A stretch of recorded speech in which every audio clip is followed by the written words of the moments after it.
बिहार में कोरोना संक्रमित मरीजों की संख्या में लगातार हो रही है कमी। बिहार में संक्रमितों से 4 गुना ज़्यादा स्वस्थ हो रहे हैं लोग। आशा कार्यकर्ता बुखार नापेंगे, ANM करेंगे कोरोना की जांच। यानी कि अब गांव स्तर पर सर्दी खांसी बुखार की जांच आशा कार्यकर्ता और कोरोना की जांच नर्सें करेंगी। डॉक्टर DK झा का कोरोना से हो गया है निधन।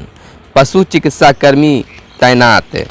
5 कंपनियां सितंबर से 7 करोड़ टीके बनाएगी। राज्य राशन की दुकानें पूरे माह खोलने की दे अनुमति। तौकते से कर्नाटक में तबाही।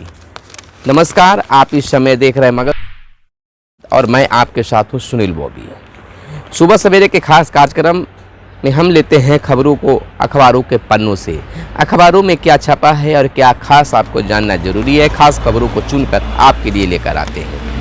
चलिए खबरों को शुरू करने से पहले आपसे निवेदन है कि वीडियो पसंद आए तो लाइक ज़रूर करेंगे। चैनल को अगर अब तक सब्सक्राइब नहीं किया तो चैनल को सब्सक्राइब कर लेंगे। देखिए, बिहार में कोरोना संक्रमित मरीजों की संख्या में धीरे धीरे कमी आ रही है। प्रतिदिन 1 लाख से ज़्यादा जाँच हो रहे हैं, जिसमें अब 6,000-7,000 तक मामले पहुंच चुके हैं। जहां 15,000 और 16,000 प्रतिदिन केसेस सामने आ रहे थे, आज बिल्कुल कम होता जा रहा है, लेकिन सावधानी अभी बरतनी ही है। दूसरी लहर के दौरान 22 मार्च से अब तक 3,11,450 मरीज स्वस्थ हुए हैं। इधर आपको बता दें कि बिहार में कोरोना संक्रमण की दूसरी लहर में भले ही बड़ी संख्या में लोग संक्रमित हुए हैं, लेकिन राहत की बात यह है कि संक्रमित मरीजों की तुलना में 4 गुना लोग स्वस्थ हो चुके हैं। आंकड़ों पर नज़र डालें तो 22 मार्च से अब तक 3,11,450 संक्रमित मरीज इलाज के बाद स्वस्थ हो चुके हैं।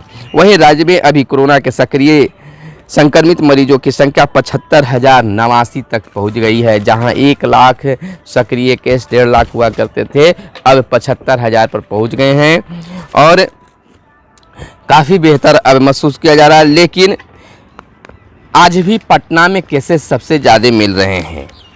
बता दें आपको कि राज्य में संक्रमण की दर 6% के नीचे पहुँच चुकी है। राज्य में रविवार को कोरोना संक्रमण दर 6% से भी नीचे आ गई है। राज्य में पिछले 24 घंटों में 6,894 नए संक्रमित मरीज मिले, जबकि 1,20,271 सैंपल की जांच की गई है। एक दिन पूर्व राज्य में संक्रमण दर 6.6% बताई गई थी। इस प्रकार संक्रमण दर में 0.92% की कमी आ गई है। 24 घंटे में राज्य में 14,202 मरीज स्वस्थ हो गए हैं और 89 लोगों की मौत हो गई है।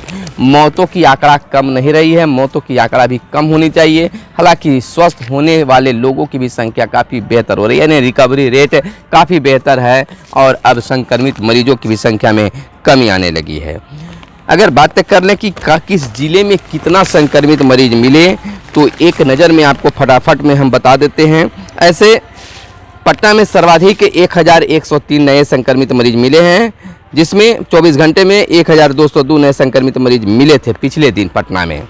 24 घंटों में 24 जिलों में 100 से अधिक नए संक्रमित मरीज मिले हैं, जिसमें राज्य में 24 जिलों में कोरोना से 100 से अधिक नए संक्रमित मरीज मिले। अररिया की अगर बात कर ले तो 236, बेगूसराय में 270, भागलपुर में 169, दरभंगा में 127, पूर्वी चंपारण में 297, गया में 381, गोपालगंज में 188, जमुई में 167, कटिहार में 205, किशनगंज में 178, मधेपुरा में 179, मधुबनी में 267, मुंगेर में 155, मुजफ्फरपुर में 192, नालंदा में 193, पूर्णिया में 222, सहरसा में 194, समस्तीपुर में 331 और सारण की बात कर ले तो 228, सिवान में 169, सुपौल में 240, वैशाली में 180, पश्चिमी चंपारण में 138 और खगड़िया की बात कर ले तो नए संक्रमित मरीज 124 मिले हैं। 124 की पहचान की गई है। तो यह एक राहत वाली बात है। दूसरी राहत की बात ये कर ले, 5 कंपनियां जो हैं सितंबर से 7 करोड़ टीके बनाएगी। 3 सरकारी और 2 निजी कंपनियों को तकनीकी हस्तांतरित किए गए हैं। इसके अलावा भारत बायोटेक अपना उत्पादन जारी रखेगा। तो यह एक बड़ी खबर हो सकती है। देखिए, जब तक संपूर्ण टीकाकरण नहीं हो जाता है तब तक दुनिया इससे मुक्त नहीं हो सकती है। यानी टीका ही एक उपाय है, लेकिन टीका नहीं मिल पा रहा है। आज भी देखिए टीका केंद्र पर मारामारी हो रही है, लोग बुक करा कर भी अगर जा रहे हैं तो वहाँ टीका उपलब्ध नहीं हो रही है, भीड़ लग रही है।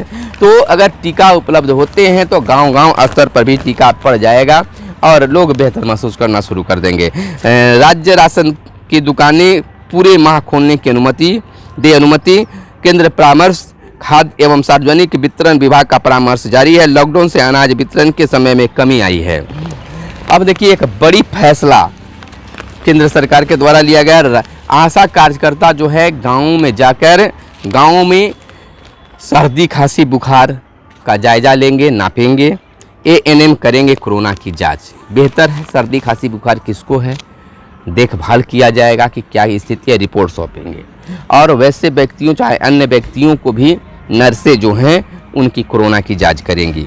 मरीज संदिग्ध नहीं, कोविड देखभाल केंद्र में संदिग्ध या संक्रमित व्यक्ति को भर्ती कर सकेंगे। संदिग्ध एवं संक्रमित को किसी भी स्थिति में साथ नहीं रखा जाना चाहिए। लक्षण वाले मरीजों को सामुदायिक स्वास्थ्य अधिकारी फोन पर परामर्श दे सकते हैं। घर घर से जानकारी लें। अग्रिम मोर्चे के कर्मचारी घर जाकर मरीजों के स्वास्थ्य की जानकारी लें। घर पर पृथक वापस कर रहे मरीज को किट उपलब्ध कराई जाए। इसमें पैरासीटामोल 500 मिलीग्राम, आइवर मैक्टिक्स, खांसी की सिरप, मल्टीविटामिन आदि हो सकते हैं। तो 3 स्तरीय व्यवस्था के लिए तमाम चीज़ें की जा रही है। तो केंद्र सरकार की यह पहल काफ़ी बेहतर है। तोकते से कर्नाटक तक तबाही, आफत। देखिए आफत आता है तो तमाम हर तरफ से आता है। यह भी कर्नाटक, गुजरात और महाराष्ट्र समेत 6 राज्यों में तूफान तोकते का खतरा मंडरा रहा है। तो एक तरफ कोरोना, दूसरी तरफ तूफान से खतरा काफ़ी मंडरा रहा है। यानी भारत पर आफत ही आफत फिलहाल है। इसमें हमें सतर्क रहने की ज़रूरत है। बाबा केदारनाथ के कपाट आज खुलेंगे। बाबा केदारनाथ के कपाट जो हैं आज खोले जाएंगे। विश्व प्रसिद्ध भगवान केदारनाथ धाम के कपाट सोमवार को मेष लग्न में सुबह 5 बजे खोल दिए जाएंगे। यह दूसरा मौका है जब कोविड संक्रमण के चलते आम भक्तों के लिए मंदिर में दर्शन प्रतिबंधित किए गए हैं।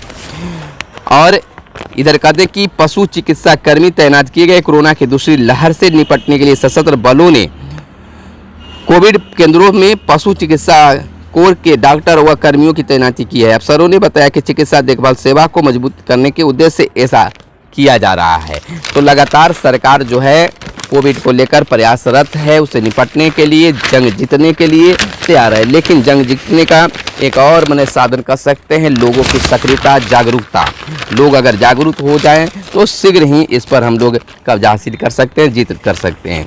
सूबे में रोज औसतन 30,000 सैंपल की हो रही है जाँच। सूबे में रोज औसतन 30,000 सैंपल की हो रही है जाँच, RT-PCR जाँच। यानी RT-PCR जांच जो है 30,000 के करीब हो रही है। बिहार में 20 RT-PCR लैब की प्रतिदिन औसतन जांच क्षमता 40,000 सैंपल की है।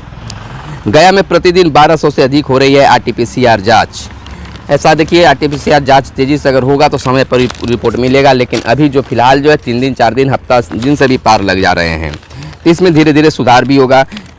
नए रोग जो है ब्लैक फंगस जो है मरीजों को मिले 6000 वायर इंजेक्शन जो इससे भी काफ़ी खतरा मिल रहा है। आँख पर प्रभावित किया जा रहा है, सारे तमाम चीज़ों को इससे हो रहा है। समस्तीपुर में शुरू हुआ ऑक्सीजन प्लांट। पूर्व सांसद विजय सिंह यादव का हुआ निधन। कुशल राजनेता थे विजय सिंह यादव। बिहार के मुख्यमंत्री नीतीश कुमार ने संवेदना जताई है। कोरोना संक्रमित औसतन 10 दिन में हो जा रहे हैं ठीक। देखिए जब अगर सुधार होने लगता है तो सुधार होते चला जाता है। अब कोरोना से अगर लोग संक्रमित भी हो रहे हैं तो 10 दिन के अंदर में स्वस्थ भी हो जा रहे हैं। गोपालगंज में सर्वाधिक 16 दिन लग रहे हैं स्वस्थ होने में। 1 मार्च से अब तक संक्रमितों के स्वस्थ होने पर किया गया सर्वे। 10 दिन से 13 दिनों में पटना सहित 12 जिलों के लोग हो रहे हैं ठीक। देखिए डॉक्टर संजीव कुमार नोडल अफसर एम्स का क्या कहना है। कोरोना के प्रसार व्यस्त होने के लेकर मौसम, भौगोलिक स्थिति या अन्य किसी खास परिस्थितियों को लेकर अब तक वैज्ञानिक साथ सामने नहीं आए हैं। स्वास्थ्य विभाग इन आंकड़ों का वैज्ञानिक अध्ययन में विशेष महत्व होगा। यानी कि देखिए अब संक्रमित तो हो रहे हैं लेकिन बहुत जल्द ही वह स्वस्थ भी होने लगे हैं, जो हम लोगों के लिए काफ़ी बेहतर राहत भरी खबर है। विष्णुदेव के निधन मेरी व्यक्तिगत क्षति, मुख्यमंत्री। RL भाटिया के निधन पर मर्माहित हूँ, लालू प्रसाद यादव। राजीव सातों के निधन पर कांग्रेस की शोक। अनाज के साथ गरीबों को 7,000 दे सरकार। भारतीय कम्युनिस्ट पार्टी के राज्य सचिव राम नरेश पांडे ने कहा है कि सरकार को रोज कमाने वाले लोगों को प्रति व्यक्ति 10 किलोग्राम निःशुल्क खाद्यान्न और वैसे परिवार जिनको 7,500 रुपये नगद तथा बेरोजगारों को 6,000 रुपये बेरोजगारी भत्ता देना चाहिए। जरूरतमंदों की कर रहे हैं मदद। समस्तीपुर में शुरू हुआ ऑक्सीजन प्लांट। घर संग सामुदायिक रसोई भी संभाल रही हैं महिलाएं। देखिए, महिलाएं की भूमिका काफ़ी ठीक ठाक होती है और बेहतर है। और अब देखिए, घर के साथ साथ सामुदायिक रसोई को भी संभाल रही है। पटना सहित 5 जिलों में अवैध खनन रोकने के लिए निर्देश। चिदम्बरम कांग्रेस को बचाने में लगाई ऊर्जा। संजय झा।